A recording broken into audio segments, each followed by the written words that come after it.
Is San Francisco 49ers wide receiver Ricky Pearsall on the verge of a breakout season? That's the buzz coming from some corners of the NFL, and it's a notion that deserves our attention. Where are you watching from today, 49ers fans? Let's hear your thoughts on Pearsall's potential and what you expect from him this year. The biggest critique surrounding Pearsall has been his availability, or lack thereof, missing a staggering 14 games over the past 2 seasons. However, when he has taken the field, he's showcased flashes of brilliance that make you wonder what he could achieve if he could just stay healthy. In his brief career, Pearsall has averaged nearly 14 yards per reception, demonstrating not just his ability to get open but also his knack for making those tough catches that can change the momentum of a game. In a recent piece, an NFL writer pointed out Pearsall's potential to transition from a perceived disappointment to a key contributor in 2026. He's among a group of players who have struggled early in their careers, but are poised to turn things around. While some have labeled them as busts, this writer believes Pearsall could shake off the slow start and emerge as a star. Diving into Pearsall's backstory, it's hard to overlook the rocky road he's traveled. Drafted late in the first round in 2024, his rookie season was brutally interrupted when he was shot during a robbery just before the season kicked off. The challenges didn't stop there. He managed to play in just 11 games that season, recording 31 receptions for 400 yards and 3 touchdowns. Unfortunately, 2025 proved to be even more tumultuous as injuries plagued him once again, preventing him from finding the end zone. When he was on the field, you could see the promise. Pearsall displayed moments of brilliance, but consistency was elusive. The expectations were high, and with injuries keeping him sidelined for much of his second season, it was tough for him to find his rhythm. Former 49ers safety Dante Whitner weighed in on Pearsall's situation, emphasizing that if he wants to become a reliable option for the 49ers, he must stay healthy this season. Whitner pointed out the various injuries Pearsall has battled and highlighted the importance of availability in a league that places such a premium on consistency. This is it for Pearsall, a pivotal year that will determine whether he can carve out a significant role in Kyle Shanahan's offense. With Jacob Cowing, who was also drafted in 2024, potentially returning to health, the competition in the wide receiver room is fierce. Cowing has missed games too, but he possesses the speed that the team desperately needs. Furthermore, the 49ers have bolstered their receiving core by drafting Jordan Watkins and Azan Stribling, alongside pursuing the talents of veterans like Mike Evans and Christian Kirk. The stakes are higher than ever. Many fans have already dismissed Pearsall as just another miss in the draft under Shanahan and Lynch, but let's not be too hasty. Davenport's insight serves as a reminder that the narrative around Pearsall might just shift dramatically. He's been written off, but there's a scenario where he steps up and has the best season of his career, potentially turning the doubters into believers. For the 49ers, Pearsall's success could prove crucial, especially given the injury woes that have hit the team hard in recent seasons. With the competition ramping up, the upcoming season will be a test not just for Pearsall, but for the entire receiving core.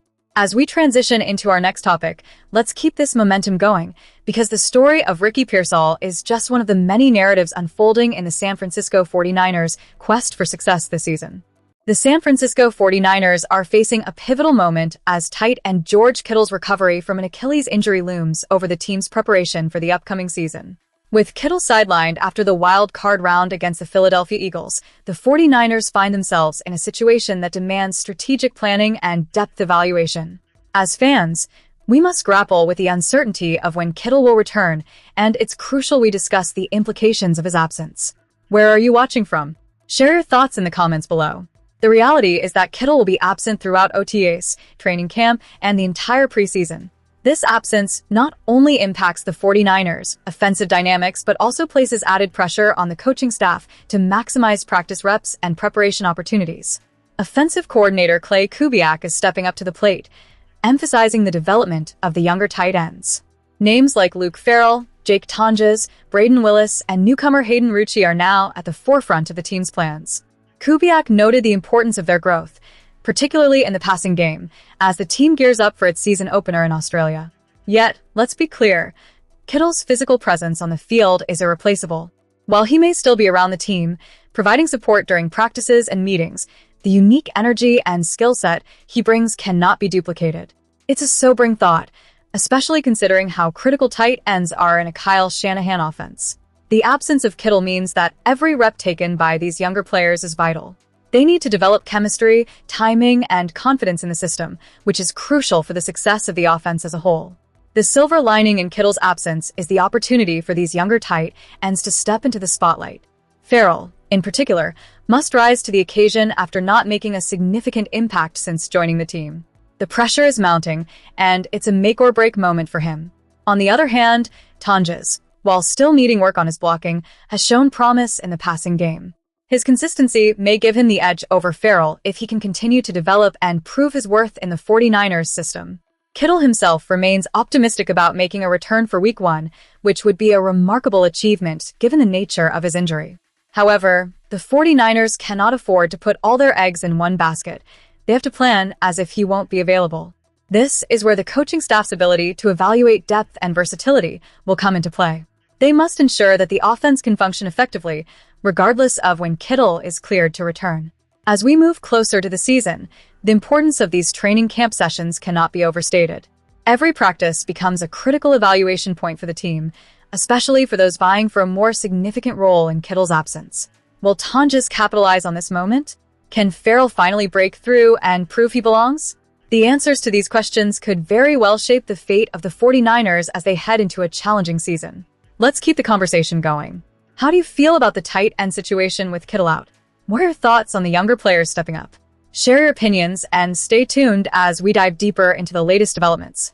As we dive deeper into the offseason strategies of the San Francisco 49ers, there's a palpable buzz surrounding the team's tackle position. With recent moves in free agency and the draft, fans are eager to dissect how the roster is shaping up for the 2026 season. So, where are you watching from today? Share your thoughts in the comments below, and let's explore the implications of these decisions together. Starting with the cornerstone of the offensive line, Trent Williams has solidified his status as the left tackle, thanks to a well-deserved extension this offseason. Not only is he the anchor for this season, but it's clear the 49ers have secured his role for the foreseeable future. This strategic move has allowed the team to take their time in finding his eventual successor, a necessity in a league where the left tackle position is paramount for protecting the quarterback. On the right side, the 49ers are equally set with Colton McKivitz, who also received an extension last year. His role as a starter brings stability, and the organization must feel a sense of relief knowing they have reliable talent on both ends of their offensive line. With the tackle spot secured, it's time to look at how these decisions affect the depth chart as the team heads into offseason camps. Adding to their depth, the signing of Calvin Lowe is a strategic play that merits attention. Having previously served as a swing tackle for the New England Patriots, Lowe brings invaluable experience to the roster. His ability to step in seamlessly during games means that the coaching staff can manage player rotations without significantly impacting performance. Although the team drafted a tackle high in the draft, Lowe's presence allows for a strategic approach to player development and game management, ensuring the line remains a formidable force. However, the situation with Ricky Pearsall is a mixed bag. Although he surprised many during training camp and earned his spot on the roster, the reality of his performance under pressure raises concerns. He was thrust into a crucial game against the Seattle Seahawks, and while the experience was beneficial, the noticeable drop-off from Williams to Pleasance could have cost the team dearly in terms of home field advantage. The coaching staff must weigh the risks of relying on him in critical situations moving forward. To bolster their depth further, the 49ers drafted Enrique Cruz in the 5th round. His selection was based more on potential than on his college performance at Kansas, indicating a long-term vision for the offensive line. Fans should keep an eye on his development, as it's unclear if he'll be able to outshine Pleasant come training camp. The competition will be fierce, and though Cruz has the tools, it's a tall order to expect him to leapfrog an established player right away. Lastly, let's not forget about Parker, who spent a significant portion of last season on the practice squad. His elevation late in the year, particularly when Williams was sidelined due to injury, showed that the coaching staff has faith in his abilities. Yet, the fact that they're still actively seeking more depth indicates that the 49ers are not taking any chances this season. As the 49ers solidify their roster, it's a thrilling time for fans. The depth chart at tackle is shaping up with a blend of experience and youthful potential, which could be crucial as the team prepares for another competitive season. The decision to extend key players while bringing in fresh talent speaks to a balanced strategy aimed at long-term success. What do you think about the current state of the 49ers offensive line? Are you confident in their depth at tackle? Drop your thoughts below, and don't forget to subscribe for more in-depth analysis of your favorite team. The excitement is just beginning, and we're here to cover every angle of the 49ers journey